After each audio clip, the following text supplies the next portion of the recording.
Welcome back to Deep Thoughts, ladies and gentlemen. On this rather nice, cool summer evening, it's about August 3rd, 2/11 in the evening, in the morning, I guess you could say. I thought today we would just riff a little because there's always a bunch of subjects to talk about, and we get a little too intense sometimes, I think. Might be nice to relax. I thought I'd talk about maybe movies of today and sort of what's happening right and what I think is happening wrong, just in a very generic sense. I won't try to put too much screenwriting stuff in it. Story is the biggest missing link with what's going on today. You know, I grew up in a household where, for those of you who saw Cable Guy back in the day, the Cable Guy movie with Jim Carrey and Matthew Broderick, among other amazing actors, Ben Stiller, I think, wrote and directed it. He's in it. It was about a guy who was left at home with a TV while his mom, who was single, would go out on her dates. And so he ended up growing inside these shows. The shows became his life. The heroes became his heroes, all that stuff, right? My dad was definitely not abandoned as a kid. They had married parents until my grandfather passed away. So they stayed together forever. But they were a little older than him, about a decade and a half older than most parents. And so they had already moved into the private sector. Again, not all women stayed, barefoot and pregnant, even in the 40s, 50s, and 60s, as much as bullshit leftists will tell you that crap. My grandmother was a teacher for 36 years, and was a teacher well before I think she even had her first son. So she's a working mom. And it was different, too, because I think I told you that she used to work at like a department store, like a really big one. Like when they used to have I don't even want to say a name, but like a gigantic store that would be a big anchor to New York City or wherever. She was in, I think, Seattle, Washington. And my uncle was a little kid, and the women would bring their kids to work, and they had countertops, these big giant, half mile long, if you added up all the square footage of selling all the jewelry and perfume and stuff. So for a very short period of time, they lived up there. I've never been to Washington State myself. I've been to Oregon. I haven't been to Washington. And the kids would just play in a corner. He'd bring him in and put him in the corner. It was interesting. But anyway, by the time my dad was born, living in Kansas, and again, my hometown was booming in the 40s, 50s, and 60s, and 70s. And probably about most of the 80s, too. But he would go to the movies. We had 2 movie theaters in town. I worked at one when I was 13, my first job. I lied and said I was 14. It was good. So he'd see movies all the time. So my father grew up with film. And for him, film was and is to this day. He reads books, he watches films. He does like some TV, but the TV's got to be almost film quality stuff or a really good series on TV before he'll spend any time watching it. He likes Dexter. I've never seen it. He liked Babylon 5, which I barely saw. All the Star Treks. All that kind of stuff. I don't think he's much into the Westworld or something like that. That just sort of goes over his head a little bit. But anyway, I was raised watching classic films just as much as I was watching the most current films. My dad was a big electronics guy. Still is. But he's got all of his toys now.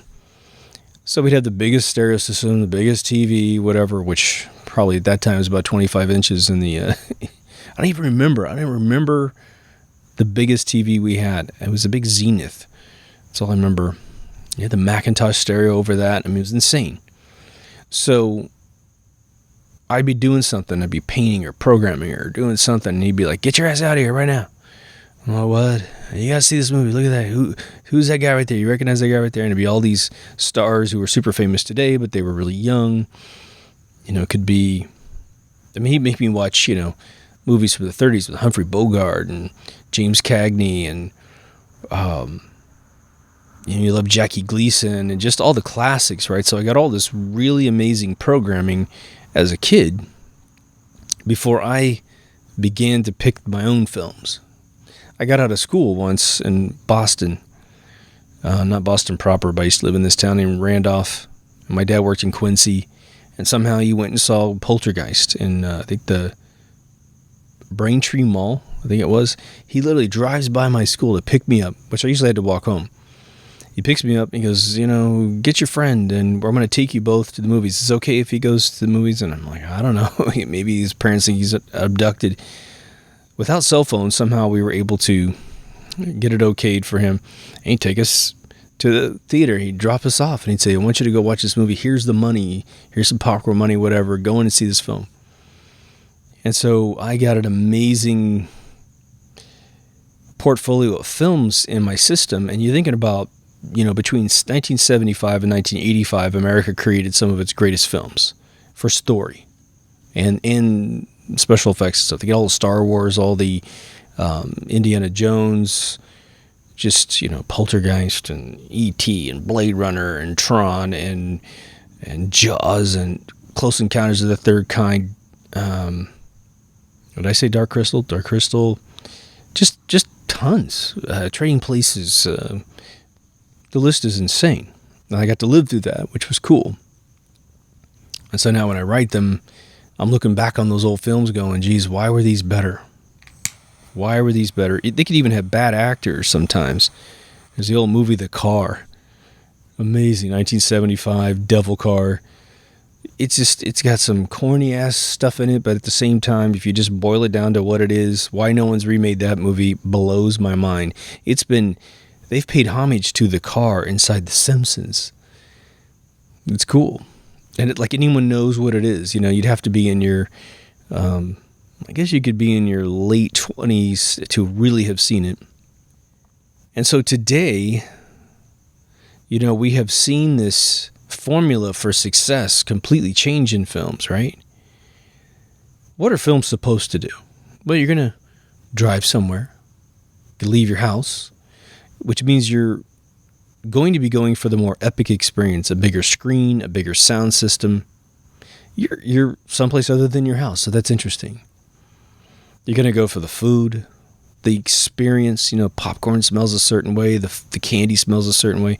For me, when I was a kid in the Midwest, it was Twizzlers, popcorn, and soda. And then maybe as I got older, it was Junior Mints. We'll compare our candy selections in the comments below.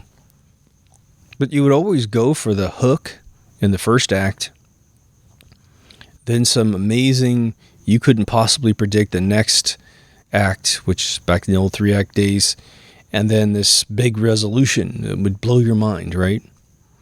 And of course, great films go back all the way back to the beginning, to where my teacher, tells us essentially movies like Casablanca, which is a little too sophisticated for me as a kid. Now I watch it as an adult, my jaw's all over the ground, especially as I now understand image systems and lighting and how just masterful writing. But I don't expect you to jump on board that unless that's something you already know. But today, it's entertainment. It is not the element of a movie. It's really not, you're not going anymore for a story. You're going for sheer raw entertainment, which can be anything at all that they can get away with. And there's all these really, lowbrow, kind of slick willy techniques that they're using now to try and make a crappy movie better. Or, when it all comes together, it's phenomenal. When there's a soundtrack that comes together with a great movie, Heavy Metal, which I think came out in 1981. It's an animated Mobius. It's done by a lot of different people, but it's mainly, the biggest artist is Mobius in it. Crazy sci-fi cartoons. It's got John Candy in it as a voiceover work. And it has a lot of people. I think it even has the receptionist from Ghostbusters does one voice in there, if I'm not mistaken. But the soundtrack is, Journey and was it Sammy Hagar, and just a bunch of these amazing bands putting it all together. So you have a great story. It's animated by different animators, which just looks phenomenal. So as each short story ends, and then there's the other tie together story on the outside with the Lochnar. It's just mind blowing. You get done with that movie and you're like, I have never seen anything like this in my life. And now we're 40 years past that, and I guarantee you, you're not having an experience today that's like that. You're having great experiences, but you're not having that kind of mind-blowing experience because Hollywood doesn't have the balls to do anything like that anymore. And hopefully through going out of business, when new companies start to make film, we're going to get back to that more risky formula. But when I was a kid, the silver screen was where you found the finest actors, the finest production people, finest special effects, finest directors, score, soundtrack people. And TV was always sort of the people that couldn't get hired in film. Always, you watch a cop show or you watch some other show, and I'm not talking about the legends, right? The legends, MASH and Good Times and the Jeffersons and what is it? Facts of Life, there was Different Strokes, and like those actors didn't screw up lines. They always had it together, And there's a dozen more, and I'm not going to go down the line, but you would find cop shows with a bunch of crappy actors, and sometimes you'd have like an actor who is not so good when they first start, and then they get really good, and then they jump into film, and we're happy to see them. So that's kind of fun to see the rookie card episodes, essentially, right? The story was always the thing. If you didn't have story, the film never got made. Today, the film's going to get made, everyone's hired, and, at some point, some words will show up, I think in the days of my childhood, films ran the business. Meaning, if you didn't have a great film, you didn't have a business. Today, it's the opposite. They got a business. They know how to cut a trailer, cut a movie poster, cut 20 trailers. They know how to release it domestically and then internationally. They know how to hire the best special effects teams, and they know if they seriously just buy a core amount of special effects, big scenes that have nothing to do with anything relevant, or they do have relevance, but they don't really pop your heart. They know if they can make you cry, one scene, make you laugh, 10 scenes, kind of generally hold the story together, then you won't bitch and moan about losing $15-20 a ticket going in there.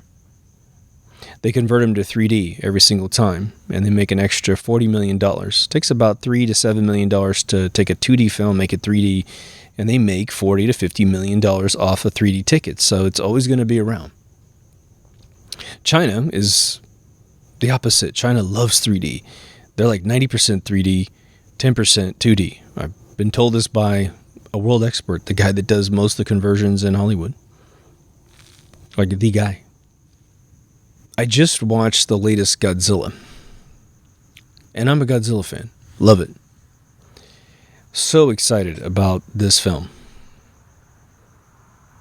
It was probably the most painful film I have seen since the remake and wholesale slaughter of the Hitchhiker's Guide to the Galaxy movie, which, boy, I would have walked out of that movie had I not taken my girlfriend and my mom, my stepdad. I wanted to get to the end of Godzilla to see if there was any redeeming quality, anything new to it. And I just felt dirty after I watched it. I felt like, oh my God, I don't want any formula of that film to infect me. I need to set it up as a sort of a checksum that if anything I write could possibly turn into Godzilla 2019, I need to throw it away. If I want to write a great scene, I'll look at whatever they did and do exactly the opposite. If I ever got a chance to direct a film, I would do the opposite of everything that the director chose. The special effects, I would do it completely different. Every monster looked the same. It was like they only had a few textures to put on the monsters, right? the whole world was just painted in this weird look. But I also thought, like I mentioned recently, I think Blade Runner 2049, super duper letdown. Again, we just watched it in my lounge, had a guy walk out, other guys are just looking at their phone, nobody cares that this film was on, and they're in the exact generation that loves Blade Runner 1982. We now have 2 Star Wars movies that have been released as a sequence from the originals. We've got Rogue One, and we have Solo. Rogue One gets the best review of everybody in the lounge. When that thing comes on, everybody gets through it and enjoys it. There's still some weird scenes in there, but overall it holds up. Solo, nobody cares. The guy isn't Solo. He smiles through his lines because he's so happy he got a role in a movie. It's just that bad. The other 2 Star Wars, I mean, just go look at the internet. The internet's got 1,000 critique videos by fans who love the franchise, who wanted to succeed, and they are doing beautiful jobs trying to help Disney put together something that feels like a Star Wars movie. It seems like every Star Wars movie that's released has feelings of the original franchise. For me, Rogue One felt the most consistent from start to finish, like a Star Wars film made in the 21st century. Like, you would upgrade all the techniques, right? But they keep just inventing brand new branches on the story. Like, one of my friends said, who's a super Star Wars fan, he said, look, I don't mind these new Star Wars movies, but they're not Star Wars movies. They need to just say this is in the universe of Star Wars and just change all the names, and then you've got this other storyline. And then I think people would accept it. But you can't say we're going to sequel a film series. The most legendary film series on planet Earth is Star Wars, bar none, right? All the actors, when they started, were still alive. All of them. But they're not the main characters, are they? Because Disney felt like, oh, we have to bring in a new generation. It's like, yes, you do. But not from the first scene, people.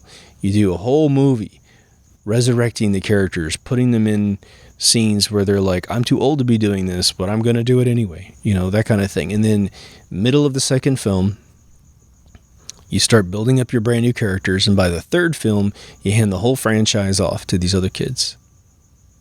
Pow. There you go. But they can't see that. Now, here's the business problem with us trying to help Hollywood, even just as fans, okay? We say, oh, you should change something. And then someone in the room goes, you know, who brought this person in here? Is sort of the attitude. And then it's like, we made a ton of money. What are you talking about? This made $1.5 billion and it only costs $300 million to make. What are you talking about? We just succeeded. The shareholders are happy. The studios are happy. Now, all the studios are bankrupt right now. They've borrowed so much money to stay alive that it's sort of a diminishing return. They sort of have like a national deficit at this point. And I want that to change. I want that to change big time. I'm trying to help the process out. But, you know me. I'm a huge Tron fan. Saw Tron Legacy. Absolutely gorgeous film. The soundtrack is probably the best part of the whole film. And there's some really great things about it. The art direction, I think, was great. Joe Kosinski has a really good eye for that kind of stuff. But the story is a sad, plagiarized version of the first movie. And it's a tragedy at the end because the main character doesn't accomplish really anything that was his original goal. In fact, he takes the girl out of the simulation at the end, and you're like, oh, really? What is that going to do, right? Which is why I put together my own Tron 3. You can read that on the Facebook page. What's interesting about Hollywood is that, if something goes bad in the world, you typically, like a product gets really bad. Maybe the iPhones get really old. The MacBooks get really screwed up. All the ports are removed. There's no drive space on the thing. It's more expensive than all the other computers, but it's slower. It may be sexier to be opening it up at the hipster coffee outlet of your choice with your little, longshoreman hat on in the middle of summertime, which I just don't get that at all, man. But anyway. And so maybe you don't buy the product. Maybe you write a bad review about the product maybe constructive, but you write something to let the company know, and their sales dwindle. Well, with Apple, even though they do have a lot of products, and they definitely make gobs of money, that's it's a slow way to communicate with Apple that you want them to change, but it is fairly effective because within a year, they would see product sales go down a little bit, market share reduce a little bit, right? That's just a hypothetical, right? I'm not trying to pick on Apple at this point. But for the movie studios, they make so many films, and they know, and this has been classic formula for Hollywood forever, which is let's say you made, as one studio, you put out 30 films. Well, you're only expecting about maybe 5, if you're lucky, to totally blow the doors off of your books and to bring home a ton of money. And those other ones that crashed, well, you just use them for tax write-offs. Okay. Part of what I think that we're fighting at this point has to do with so many films are getting made. And, some of them, if you were to pluck some of the movies out of today and move them back and drop them into the past, some of the more excellent ones, which actually have stories, they would be world record movies. They would bring down the house. The whole world would go and see them 20 times. James Cameron has this magic touch. As long as James likes the film, you're going to like the film. It's just, he's a master at that. I mean, think about it. He went from what is it, Aliens, the sequel. He did, of course, The Terminator. He did Terminator 2. He does, I think he did the first one. Definitely did the second one. But he does Titanic. When I heard about Titanic, I mean, I've seen it I don't even know if I saw it all the way through once, but it's not my kind of film. But it doesn't matter. The movie, I think, is was it number 2? I think maybe it's number 1 in the world in terms of money, because it was an international appeal. People of all walks of life had relatives, or at least their culture was on that boat, And so it was interesting. It's fascinating. You know how it was going to end. Generally, on the story, the boat sinks. We all know that. Some people survived. He did a masterful job. And then he waits and cranks out this wild thing called Avatar, which a lot of people now are tired of hearing about Avatar, and he's making 2, 3, 4, and 5 now.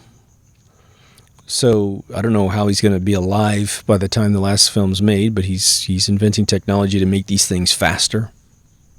So hopefully blows our minds that you're not going to see the first one until December 2021. Wow. I mean, if the guy gets hit by a bus, what happens to that project, I have at least one good friend who was deeply involved with the first one. But story seems to be the thing that's missing for me personally. I don't know about you. But the direction's also getting super bad. Things are, people are getting promoted into these positions of director. And, some people get promoted into this, like, I don't know the guy's background, but the dude who did Thor Ragnarok. He's this wild dude. I mean, I hope his record's clean, personally, because I don't want to hear bad news about the guy.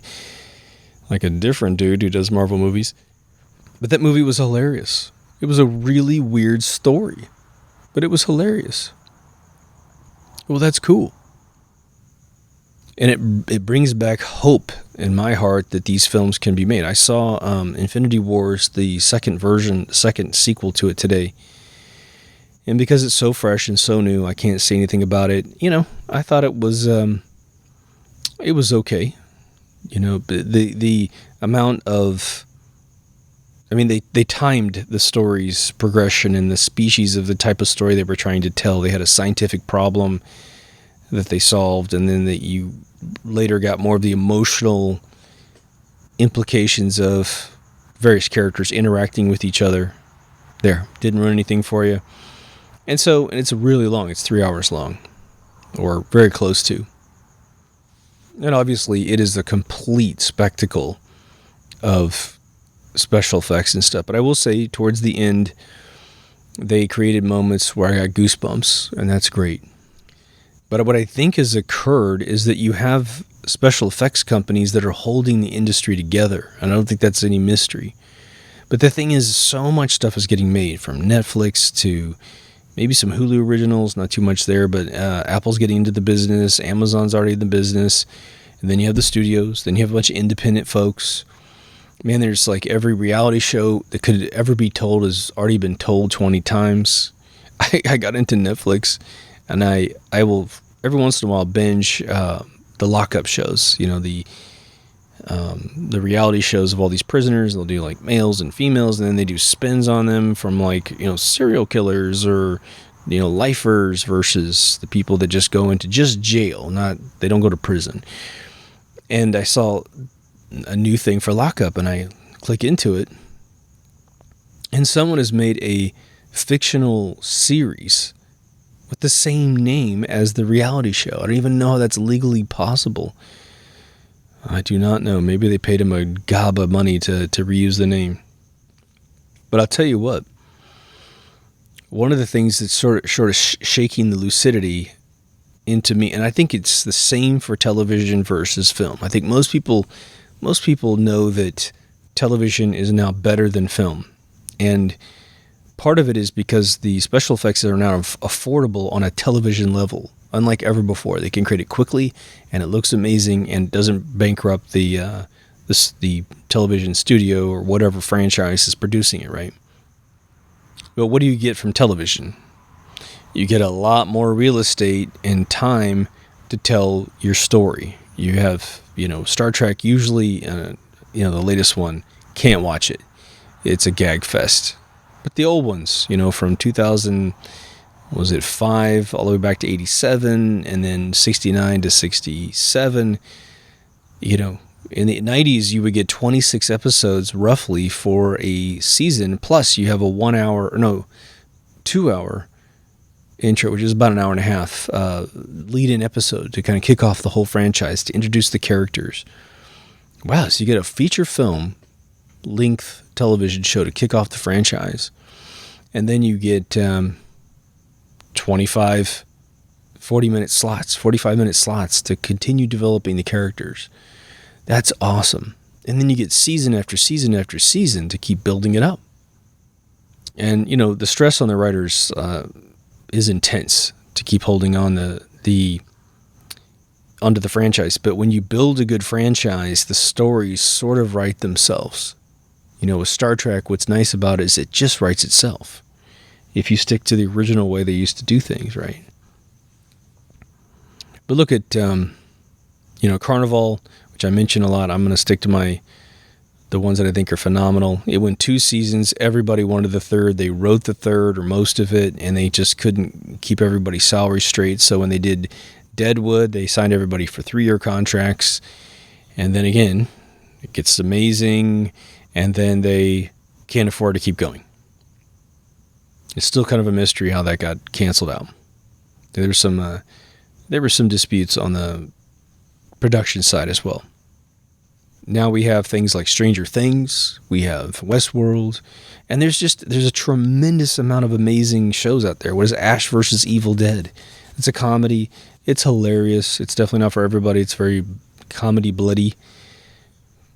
But and I've seen tons, but I forgot their names. I even watched 4 seasons of 100, which when I first watched the first shows, I was like, ugh. But my girlfriend at the time was like, no, it gets better. It gets better. Just keep watching. And we watch them together.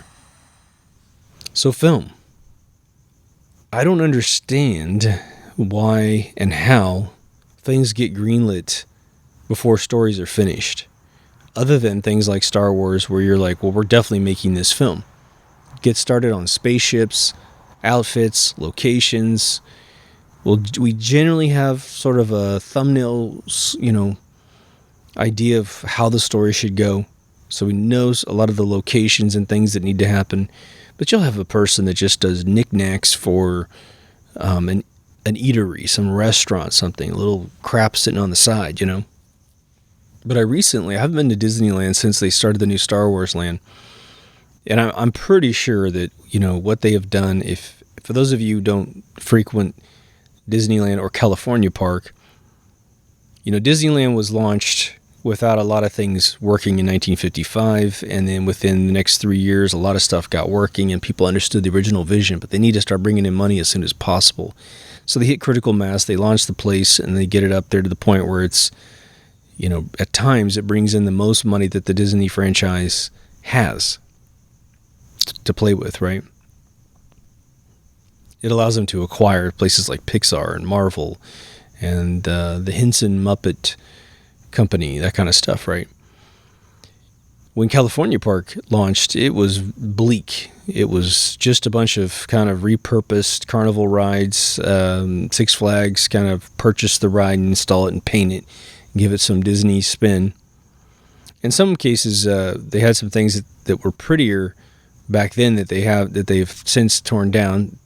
Later, they did probably a 50% rebuild of the whole place, took a bunch of stuff down, which kind of blew my mind.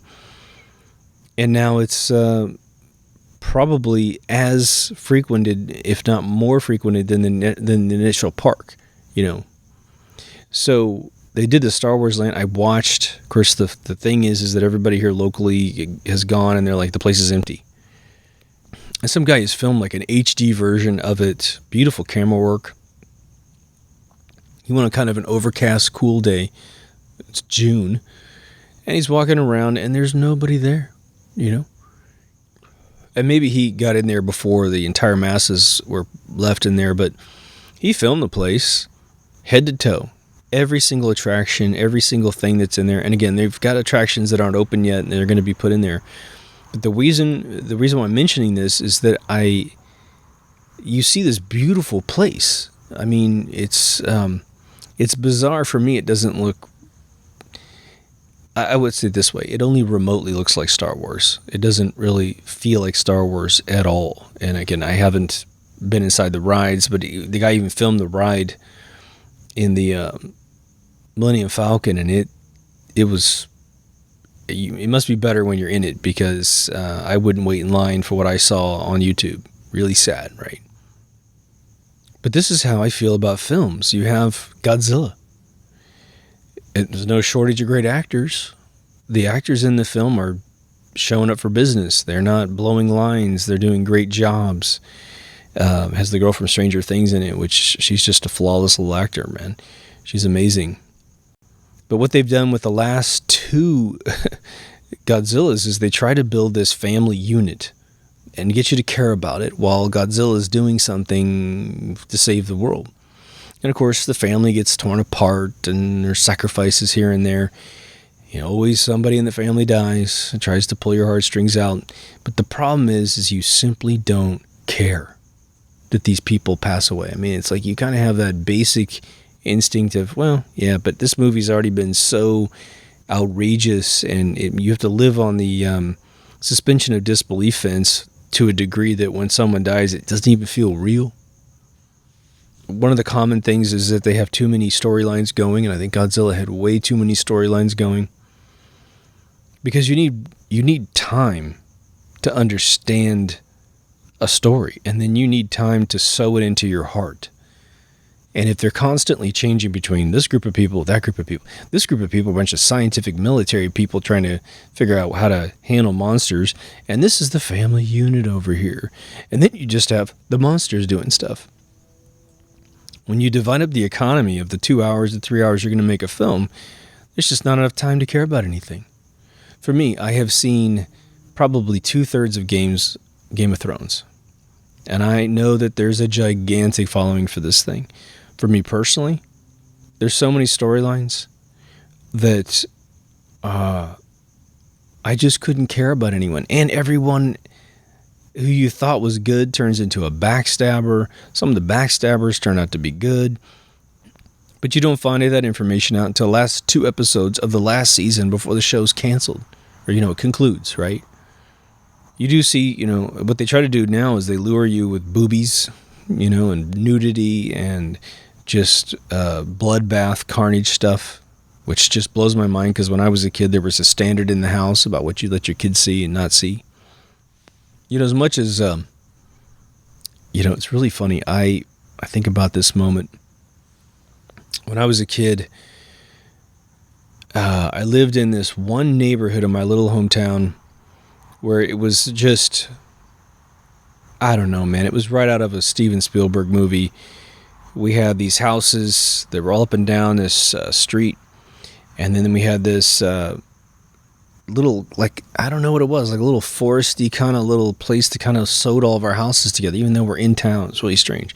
But we would play sort of army games where even the girls, we'd have these black guns that look like real guns, and some of them look kind of goofy, and they had these, you pull back this ratchet thing and you pull the trigger and the ratchet goes tick, tick, tick, tick, tick, tick, tick, so it sounds like a gun. And I remember doing this as a kid and thinking, this is awesome. This was just like pretend land. The whole neighborhood was like a pretend land. And of course today, little kids are pulling guns on cops and cops are shooting kids in the face because somehow the police in my hometown could figure out that a kid was playing a game. And now, since I guess 1 or 2 children have grabbed their father's gun, now every kid is, killable. It's just really strange, right? And I feel so sorry for any of the police officers that accidentally shoot people. I saw one the other day where a guy pulled an air rifle out of a hotel room. They push open the door. The guy has an air rifle and they can't tell what it is. And it's black, and he comes out and he's trying to poof, poof, poof, poof.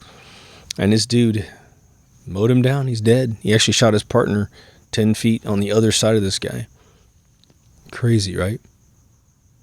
But the reason why I mention that is that, violence, we did get a little freaked out when kids would get violent. Like some kids would watch something on TV and they would get, a plastic sword or something, and they'd walk up to their sister and poke them in the eye, like just stupid children. Or they're just ignorant of what they're about to do. There's no cause and effect in their brain of like, I want to do what I saw on TV. Book. And there's a couple stories, I think, when I was a kid that kids would get knives and they want to know how they feel and how they work, and they'd poke a kid or poke themselves or something. And it's just like, okay, well, that's how I learned how things were hot. I said, Dad, is that hot? And he goes, don't touch it. Or burn my finger. Yep, it's hot. People might think that's horrible, but it's funny. I remember there was a soldering iron. My dad was doing some work. And I just asked him, I said, is that hot? And he goes, touch it. Burn my finger. And, hurt for 3 or 4 days, blistered over. And he knew it wasn't going to kill me. So he's like, yeah, you just need to learn that. You need to attach that thing to your brain. Now you know how to get close to it without touching it, sort of thing, right? Anyway, I digressed a little much there. There was this expectation of substance in films back in the day. And I don't think the expectation exists at all today. And it's just nerve-wracking. It's like people will come into a movie and say it's amazing, and then you walk out, and my question constantly is, what was it about? And usually I know a great film where you're going to know what it's about, and then these other films you walk out and you're like, oh, I really don't know, but it was really neat. After Tron Legacy, California Park at night cannibalized one of their streets in this back area, and it was called Electronica. And it turned into Tron. It was kind of boring on the street, but it kind of got you into the vibe. And then you walked through and you walked under a recognizer, which was cool. And they had this big DJ booth, and at least 1,000 to 3,000 kids were there every single night, blowing a ton of dough. Of course, Disney has to get rid of it because it's one of the coolest things in the whole park. Like, that could just be there forever. Give me a break. When's the last time you told any of the stories that have rides? Peter Pan was told a long time ago. Still got a ride for it. Was it Sleeping Beauty? Still got a castle for it. Splash Mountain? Was it the Zippity Doo Dah guy? Still got a Briar Patch ride. Why get rid of the Tron thing? It was stupid. But they had all these kids that would make their own lit suits. And it was so exciting because I thought, man, they're going to sequel this thing. It's alive again. It's a really cool franchise, and with the special effects and Daft Punk and the gang, I mean, it should be really cool. They didn't do too well on the first one, but maybe they'll do better on the second one. Anyway, the more I had to dissect the film, I thought, I walked out of the theater after I saw it and thought, well, that story was complete trash, but I was still happy the franchise got rebooted, But I'd ask these kids who have spent countless hours on the franchise building their suits and stuff, and I'd say, you really liked it, didn't you? And oh, yeah, it's all great, man. I said, okay, well, What about the story do you like the most? Absolute deer eyes. Oh, well, I just like the way it looked and the way it sounded. Okay, remember the first thing I mentioned in the beginning of the episode? Entertainment. Well, they were entertained. It's just the definition of what movie is kind of turned into a playground. You go inside this area, which is a theater. Think about it, playground, theater, right? If you want to go to the playground, are there rules? Nah. You got to slide, you got to swing, you got maybe a sandbox or something you can mess around in, some jungle gym, monkey bars, whatever. You're doing whatever you want. Maybe you just swing today. That's all you do. Well, the films today, I laughed a little bit. I felt sad. I felt great. I felt all energized. The story doesn't have to actually make any sense. It can just be this experience. But there has to be a reason why. Beyond your television set, okay, cannibalizing the experience, it has to be a reason why people don't want to go to films anymore, go to the movie theater. And every time I have the organic conversation with someone about this, everyone admits fairly quickly, yeah, I don't go to movies anymore. And I say, why? And they go, no one really says it's too expensive. Some people will. But they say, there's just nothing good out. You're like, yeah. Well, what do you watch when you're at home? Well, they only watch the good movies, which is just a handful of all the ones that are made. Usually they wait for sort of a buzz from their friends to say, you really got to see this. This is really phenomenal. But almost without trying, the television is just kicking film's ass. Okay. So obviously there's an ecosystem in TV today that is missing from film today. And what do you think that is? Well, think about it this way. A movie is a one-time shot. It's between an hour and a half to 3 hours long. And you just have to create a spectacle that's going to kind of pass the overall litmus test of entertainment, and then everyone's going to forget it anyway, and they leave. The amount of movies I've seen in the last probably 3 years that I don't remember. Someone mentions it to me. Oh yeah, that film, that really sucked, didn't it? But the television shows, they absolutely have to have story, and you know why? Because there's an episode 2. Things like Black Mirror are a bit more like film. Every episode's an a la carte experience, just like the original Twilight Zones. I haven't seen any of the latest season because absolutely everyone I've talked to said they're all horrible. And I thought, yeah, someone's going to say that, but they probably weren't a diehard Black Mirror fan. And now most of my diehard friends are like, yeah, it's horrible. They think the one with Miley Cyrus has some legs, but that's about it. Well, that's kind of sad. I mean, isn't that just sort of a letdown? So there's something genetic inside of TV that is surviving and thriving and growing, and it is dying in the film industry. Now, if you travel in my circles, people are always trying to penetrate the film industry because it is truly where you can create a really kind of finite moment in time where something epic happens. I mean, think about it. They never really made... I can't say that. Actually, a lot of things have been sequeled that shouldn't have been sequeled. I think Poltergeist should have never been sequeled.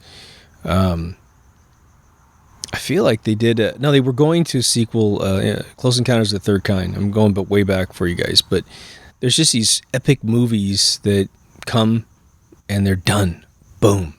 And they just sit there in time as this checksum of how amazing people were in Hollywood at that time.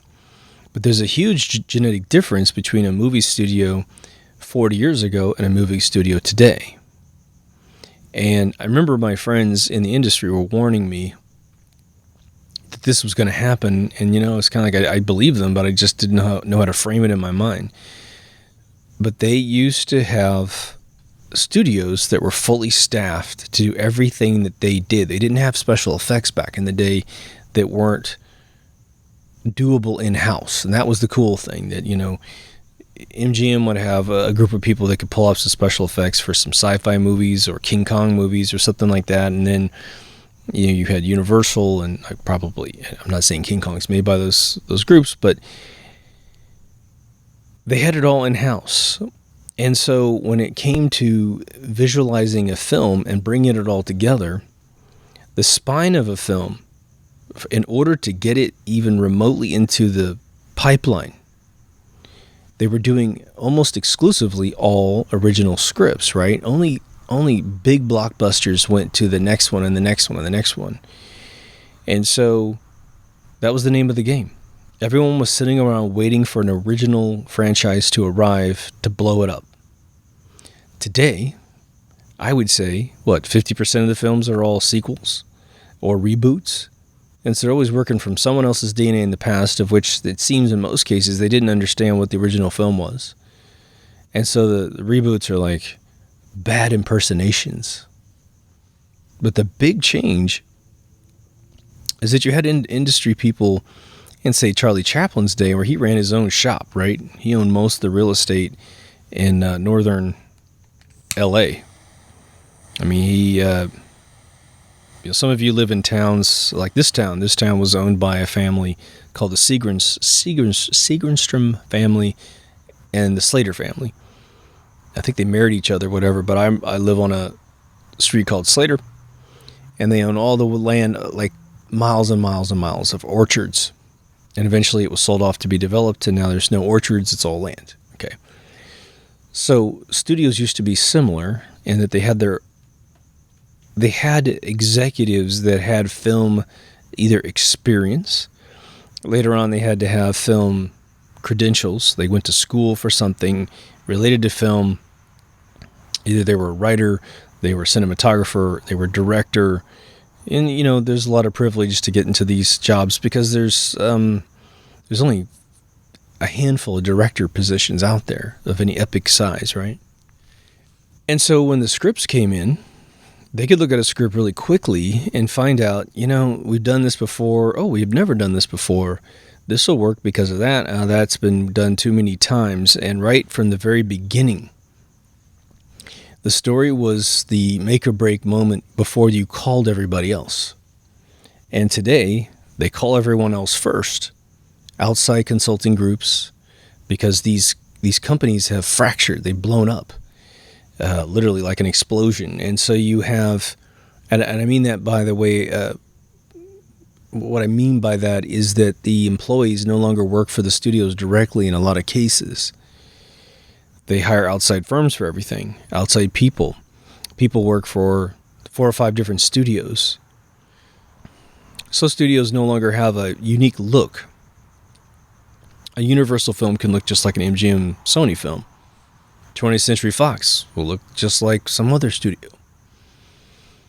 And that breaks down the uniqueness of all things, such that it would be like buying food, but you're going to a Chinese restaurant and you're going to get a little bit of pasta, a little bit of barbecue from an all-American recipe, and you get a little bit of Chinese food. But then you go off to the Italian restaurant and you're getting a little bit of Chinese food, a little bit of American food, and a little bit of Italian food. And so everywhere you go, you're getting tired of everything that everyone has to offer constantly. And that's why I think James Cameron, because he has Weta and his own production company, he only works with 2 groups. And believe me, if you don't do it his way, it's the highway. And he's like, you're crawling into my mind. One of the other franchises in the world that was like that was Apple.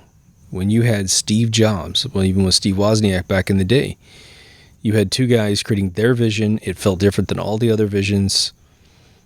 Steve went off and created the Macintosh, totally original looking computer, changed the entire world. Then he runs away and creates the next computer, which ended up influencing everything Apple did after 1996. You're still living in like a Johnny Ives, Steve Jobs world. The iPod was cool, and the iPad was cool, and the watches are cool, and the computers are cool. As soon as that guy passes away, it's gone. It's totally gone. It'll never return, ever. until one of those guys or gals is born again. And so with the studios now, you have migrated from these people that were heavily trained in the industry to get their jobs, where all the films were amazing, amazing, amazing, amazing. Now, did we get some formulaic films? Sure. In the 60s, there was a lot of what Elvis Presley Hawaiian movies, and they were just sort of fun films. No one was going for the Oscar review. But at the same time, you had, Planet of the Apes, like amazing original franchises that are coming out of nowhere. You don't see that much nowadays. Because nowadays, as I understand it, it's more business people. People with no film experience at all. No film degrees of any kind, meaning any discipline that makes a film occur. The people at the top are business people because there's so much writing on the business side of things. Now, they do try to hire folks directly underneath them that have an eyeball for something. But here's the problem. I'll give an example. I'll give you an absurd example, because I think the absurdity is relevant here. I've never worked in the global shipping market. Oil products on these shipping barges, big rigs that take it on domestically, trains that take it. I've never been in the industry my whole life. What I know about that is what I've seen on a couple minutes of TV, right? And so if I ever got that position because I was a great business person, right? And someone said, "Oh, I want you to run this freight business." Okay. I know I need to hire some people underneath me that know freight because I don't. I'll take care of the numbers. You tell me how something costs, I'll tell you how much I'm selling it for, we'll have a P&L statement, and I'll tell you if we got a business or not. Okay. The problem is that I wouldn't be an A-level player in the freight business. At best, a C to a D player, because I don't know. How am I going to hire an A player? Best I could do is really read someone's references, have some friends that I trust that do know freight. They can say, "Yeah, that guy is huge. That girl is the best." Boom, boom, boom. Hire those and you'll have a company. Okay. Well, if you've ever been to a party of industry, especially a very feel-good industry like Hollywood, you will have people bump into each other with some cocktails, have a good little moment. "What do you do?" "Oh, you do that? Well, I got a job opening. Yeah, you want this?" "I don't know. Well, I'll try you out for a little while," whatever. And they commit. And then it's the game of who made the mistake making this movie. And so I think that if you were to look at the pre-qualifications for a lot of folks that have these very coveted jobs, they're very talented in something, but it probably isn't film, unless the studio is doing really, really well at that particular time. And so it's this liability game, because people don't want to lose those positions. Imagine, for those of you who've ever fantasized about being a director on a film, lots of people have that vision. It's an extremely tough, amazing mental and physical job. You're up constantly. You're dealing with, a million different departments. You're trying to hold a vision together. You're going to get tired, and you're going to have to review something, and you're going to have to not make a mistake, because your film's going to be as strong as its weakest link, right? Well, what I hear all the time, and I hear this all the time, it's almost making me sick that I hear it so much, is that the reason why Hollywood sucks is that no one wants to take credit for a flop of any kind. It could be the film's great, but the soundtrack sucks. Film does okay financially, but as long as a bunch of reviews come in that say it would have been a 10 if the soundtrack didn't suck, whoever's responsible for making that soundtrack is never going to be hired again. Maybe. And at least the person who hired them for that particular movie will be out of the industry. And then you will go from hero to zero. And nobody wants that. And these hero to zero formulas apply all the way up to the top of the studios. The executives who make these things, make these decisions, are worried about this. And I would be too. Which is why I'd get as informed as possible, before I'd ever try to hold those kind of positions.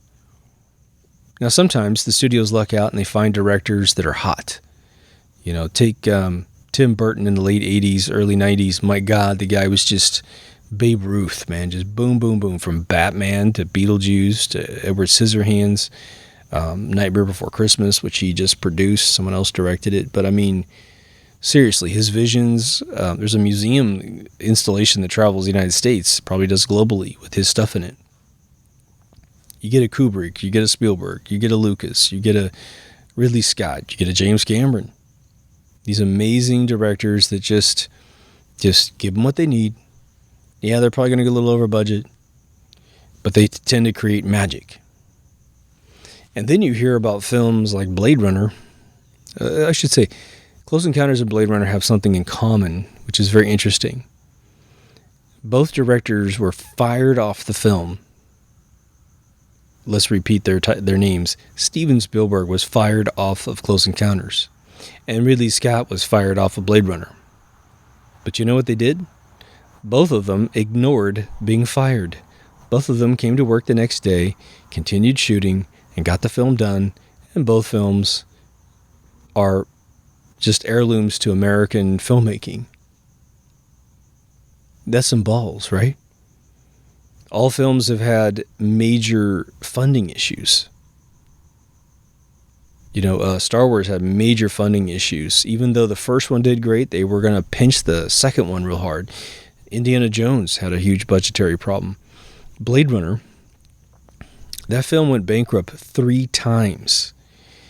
He told them at the initial onset, I need $30 million to make this film. And they said, well, we'll give you 10. He's like, it's not enough. Well, that's all you got. Sorry. So he gets to 10. He's only a third done.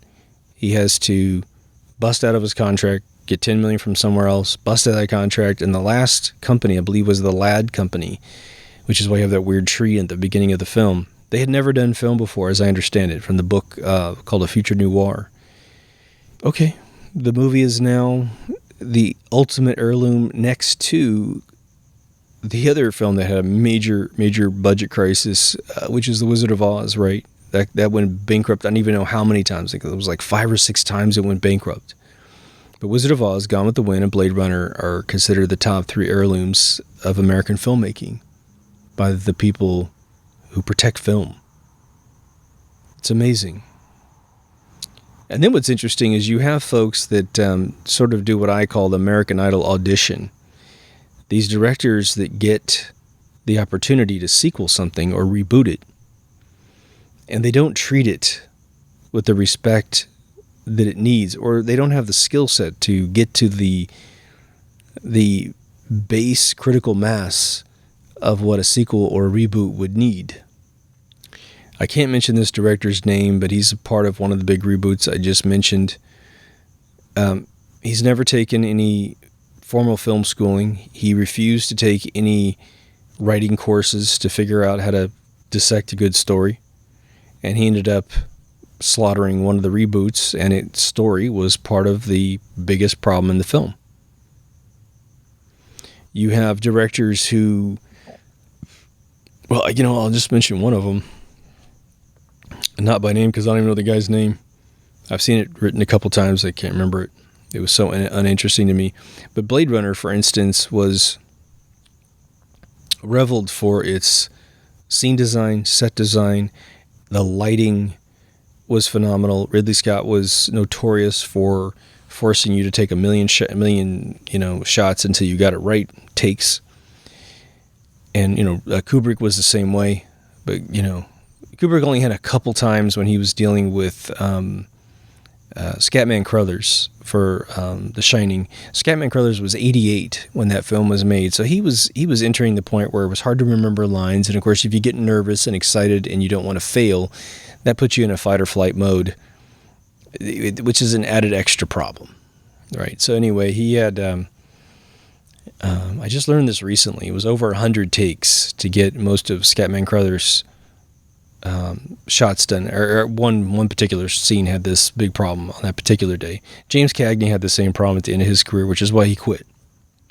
But so you got Blade Runner, that's known for volumetric lighting. It's film noir, which is a French style of shooting in that sort of dark night look. And I just rewatched it the other day and just dissected it from my brain. And there's just not a shot in the entire film that isn't epically, perfectly done. perfectly done. And so you watch the new film, and it looks like some of the scenes were filmed almost like it was sort of like one of those test shots you would do just to get the blocking down, just to kind of get people in it. Overlit rooms, people's faces blown out. I forgot, it's the woman from House of Cards and Princess Bride, right? And she smokes a lot, and she's in her early 50s, I think. And, her skin isn't perfect, okay? She's just a normal human being. But what did he do? He blew her out with so much lighting, it was ridiculous. And when you light a room, when you go to a nightclub at night, right? Or a nice restaurant where you bring your date, it's not lit with fluorescent lights, blown completely out, so if you drop something on the ground, you could still read it. It's not that way. The best steakhouses in the world have low ceilings and this nice lighting and, beautiful mood music. Not that film. That film has at least a third of its shots utterly blown out. The guy even arranged the camera so he's filming the floor, which is all sterile and clean, when the rest of the room's trying to look complicated. It was just the most rookie cinematography and direction I've ever seen out of a movie that was supposed to be massive. It's already got massive story problems, right? Where you're just bored to death. But there are a couple scenes where it feels exactly like Blade Runner when Ryan Gosling? Yeah, well, the main character goes down to, he hangs out with some prostitutes, right? And that was very Blade Runner-ish. Every time they turned a scene over to the special effects team, and they just had the whole city and the new spinners flying through the city. Well, the special effects team watched the movie, and they know what a scene's made out of, and that's when the scene looked proper. And so I think that we have lost the art of filmmaking just in compositional ways. The new Godzilla film, they got really into this thing, and a little bit of it's in the Infinity Wars series as well, but I think it works with Infinity Wars because they break from this look, and they use this atmospheric smoke sparingly. They lit a scene that had an emotional feel of the atmosphere, and that's very important, right? For those of you who play World of Warcraft, when you go into a different world, it makes you feel different inside. The colors are different, and then the storylines and the action matches the look, right? Well, in Godzilla, it's this volume, it's just this crazy particle system, this atmospheric dreariness, the entire film, and they keep trying to create every single shot tries to be way too epic. And again, if you ever watch the movie Brainstorm, there's a scene in that film where a guy realized that he bought it. It was a movie about how you could record all of your emotions, and you play it back on a headset, and you have all the emotions and all the feelings, like you're there. Well, one guy from the laboratory, who's this kind of squirmy guy, he takes one of the lab girls home, and they have sex, and they record it.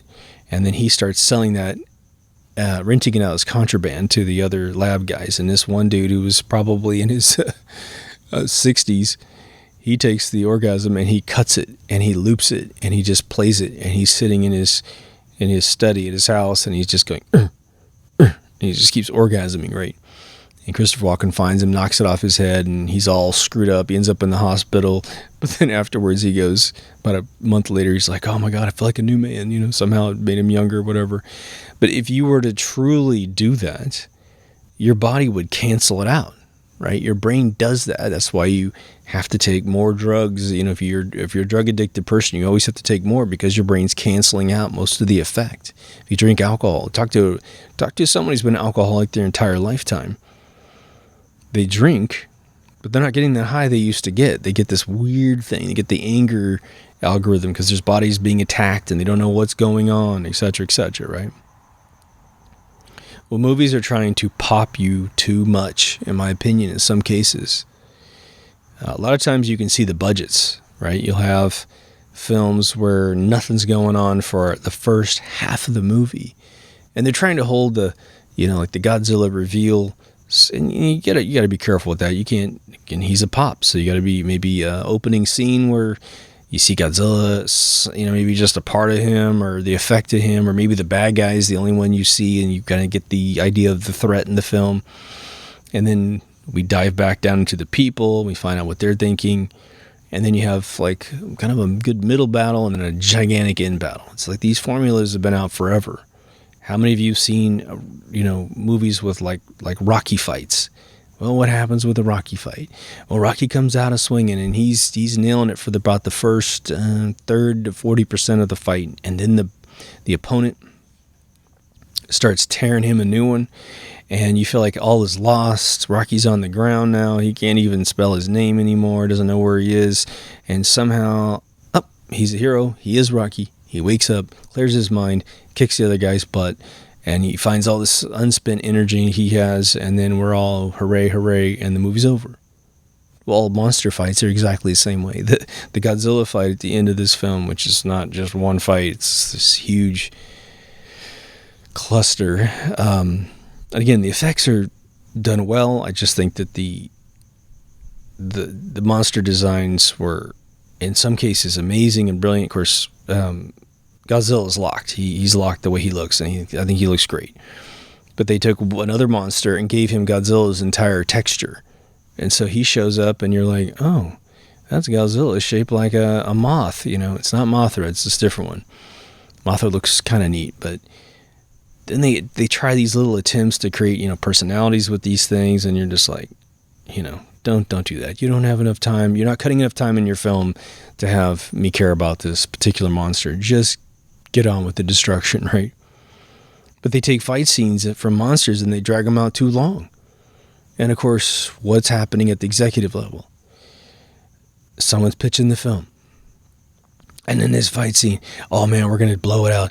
We're pulling out all the whistles and all the, whatever bells, and it's going to last for 30 minutes. And and the exec's like, that sounds great. Entertainment, the ticket's paid for now. Like when they pay their $15 to see this film, they're not going to complain. Well, by the time they get done with this film, you're so spent and you're not really that rewarded that you won't see the film twice. Films don't have any depth nowadays. Depth is what makes you go back to see it twice. Some people went back to see The Sixth Sense several times to make sure they got all the clues that would have revealed the ending to you earlier. That's huge. I rewatched Blade Runner recently, right? And I've been taught how to write films by the best teacher in the world. I've been to him 3 times. I've devoured his book, probably more than any science in the world. I know what I'm supposed to do. But I rewatched that film and I thought, wow, that film breaks almost every screenwriting rule or guideline. My teacher never says they're rules, but he says they're guidelines. He breaks them completely. Hampton Fancher and David Peoples wrote Blade Runner. Okay. So if I were to take that script today, it had never been made, and I bring it to my teacher, and I narrate it to him over some $7,000 session you can have with my teacher, he'd probably look at me and say, man, you're missing everything. You're missing, what kind of film is it again? Oh yeah, you're missing suspense, you're missing this, you're missing that. Apparently not. So perhaps, as writers, we're getting too formulaic. There's a great book out there called Gödel Escherbach, and it brings together mathematics, poetry, physics, and it teaches you how true art is a bunch of different things occurring at the exact same time. Like, it's one thing to listen to classical music. It's another thing to listen to classical music in the form of an opera. Extra dimensions. You have some acting going on. You have some singing going on. You've got the music and all the textures of the instruments. How did someone arrange the orchestra to do this? How did someone do all the costumes? How did someone pick the actors? Did the actors really fit the roles?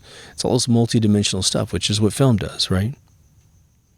I think James Cameron gets it. James Cameron creates this amazing tone all the way through his film.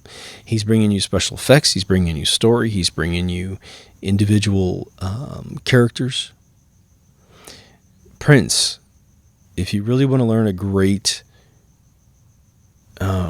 methodology of breaking formula and succeeding, Prince changed his sound and his instruments every single album, and it was almost to the point where it was annoying to have to throw away everything you loved about the guy and relearn this dude where he is today at that particular time, right?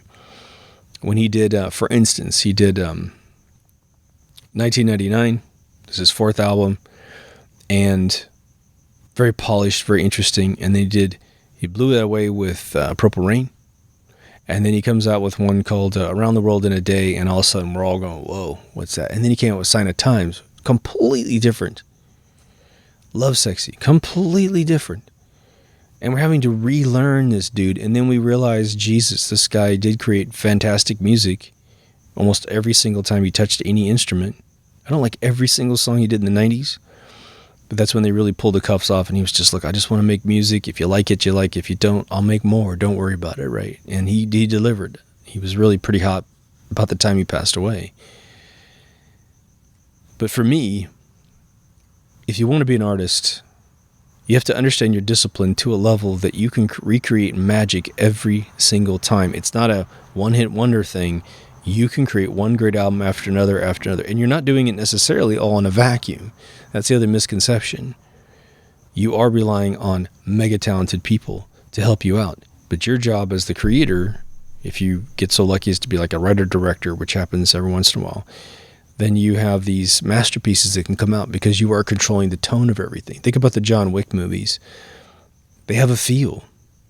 John Wick has a spectrum of things he will do and won't do, and you figured that out, and you rely on Keanu Reeves to hang on to that character. He shows up to work. He practices all of his martial arts and gun work on his private time. So when the movie comes around, he doesn't let anybody down. If anything lets you down, it may just be because you've seen the formula a little too much. But, I think you go in thinking that it's cast beautifully, it's shot beautifully. And so those things happen, those really good ones.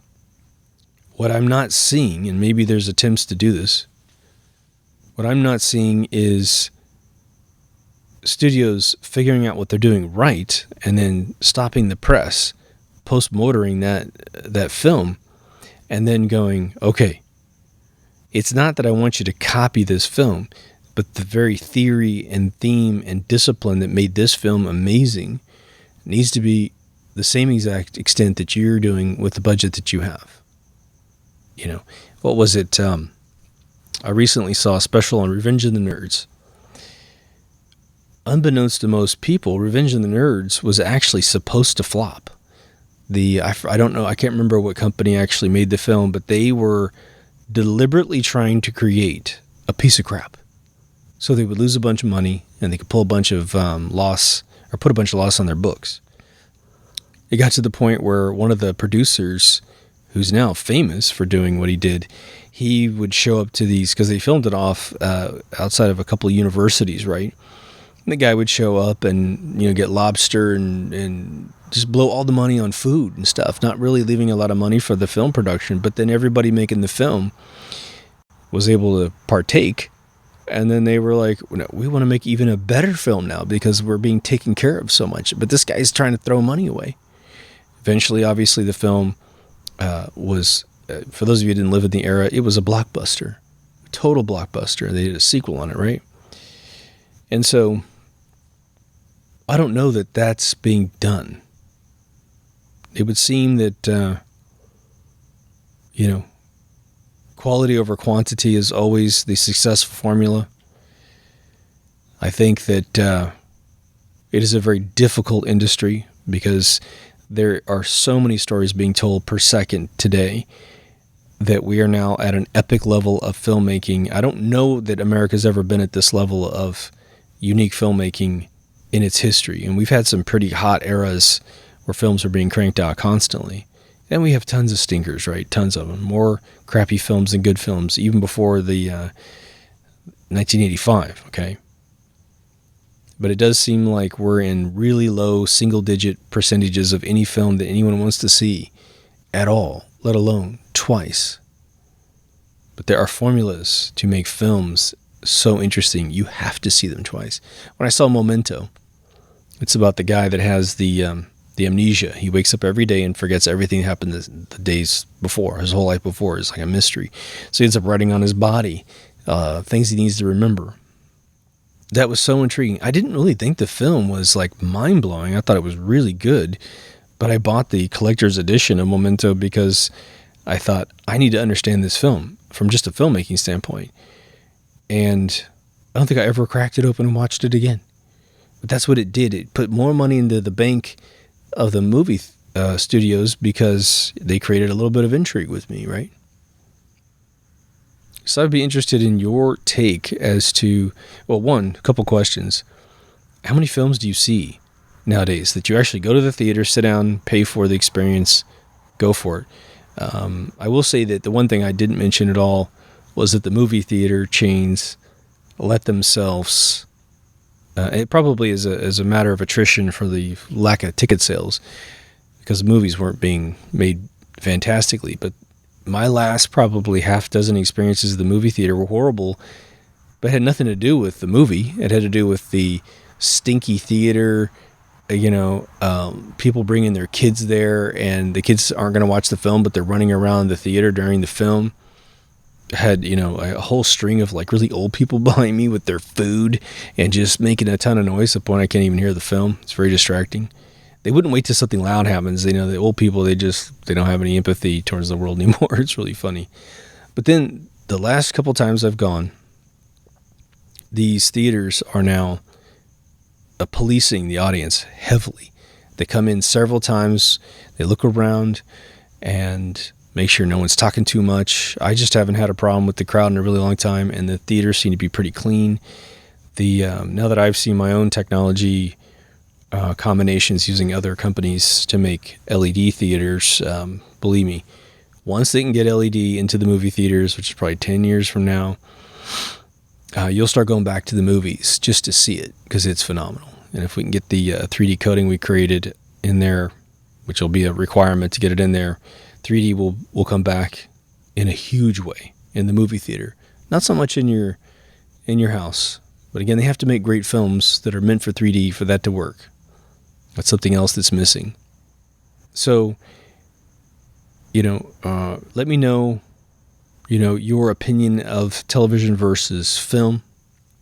Just any reason why you either think it's coming back or failing. Why do you stay home? I'm interested. I'm interested from a writing standpoint. What turns you on? What kind of films really become heirlooms to your family? Like, which ones do you own at home that regardless of download, streaming, or whatever, you just had to physically buy it because when the internet's out, you want to be able to throw this into a Blu-ray player and see it. Maybe a VHS player. The amount of people in Hollywood I talk to that are actually in the industry who within 30 to 60 seconds of the subject of Hollywood and the industry being brought up in a conversation to work within, even though they get their paychecks from that industry, they're all telling me film is dead. I've heard this for 10 years straight, almost as an epidemic of Tourette's out of their mouth. So one of the other problems might be that if you hire a bunch of people that think it's dead, then how does anyone love the industry enough to make it better? I think there could be some serious DNA changes in the industry just to scramble it up. At some point, the studios are going to go out of business financially. They're just simply going to be seized. They'll have movies in the pipeline, movies in the movie theaters. It'll be like an airline going out of business where you're sitting in the airport and your flight's canceled and there's no refund.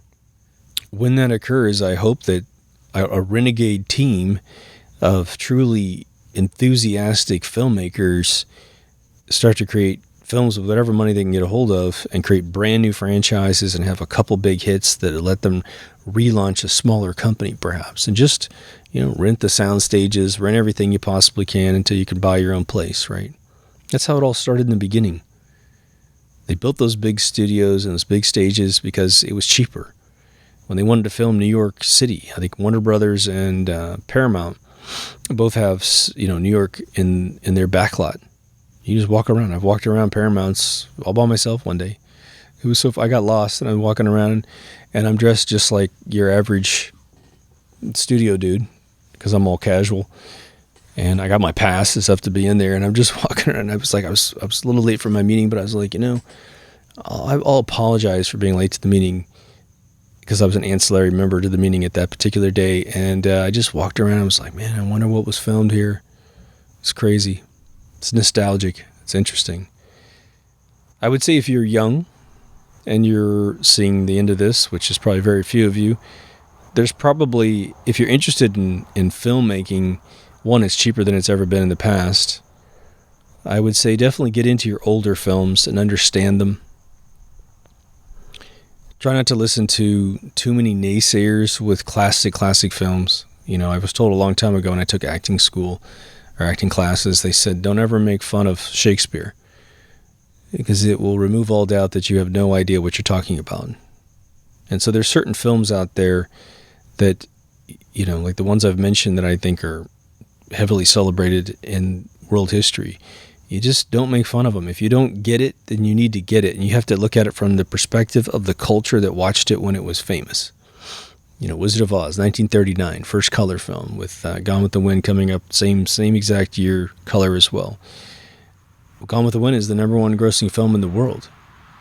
In the world, per capita of the money. Now, it has re-released over 40 times, so that's how they get that kind of cash. But, you know, 1936, Snow White, because we were in the Depression. Come out of Vietnam in 1974, and then you just got boom, all the way from 75 to 85. Phenomenal years.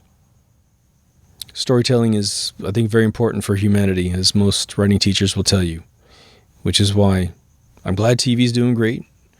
I really don't have, other than just normal cable television, which is awful, and fake news, and the advertising, which is just enough to make you want to leave this dimension of universe, right? Other than that crap that no one watches anymore, the good pay-to-play television is the best it's ever been. So anyway, let me know what you think in the comments. I'm really interested in your feedback. This episode's sort of for me too. But if you haven't been to deepthoughtsradio.com, please go. We have all the feeds for video, audio, social networks, 2 ways to donate to the show. And we have it all remastered season 1. From the website, you can search on the search field for any subject matter. And you might be really surprised as to, you know, you got a thing in your brain. And you're like, oh my God, I need to, you know, soothe my soul. I need to get back up, whatever. Just put that in the search field. You'd be amazed that there's some shows. The amount of time people ask me, do you have this episode? And the exact words that they said, you should make an episode on this, or do you have an episode? Same exact words are the name of my episode, and I just link it right back to them in 2 seconds. But I'm now, since the website can do it, I'm just pointing everybody there. Would love to take care of all the comments on that level, but I just do not have the time. But anyway, take care of yourself and someone else, and I'll see you in the next Deep Thoughts. Over now.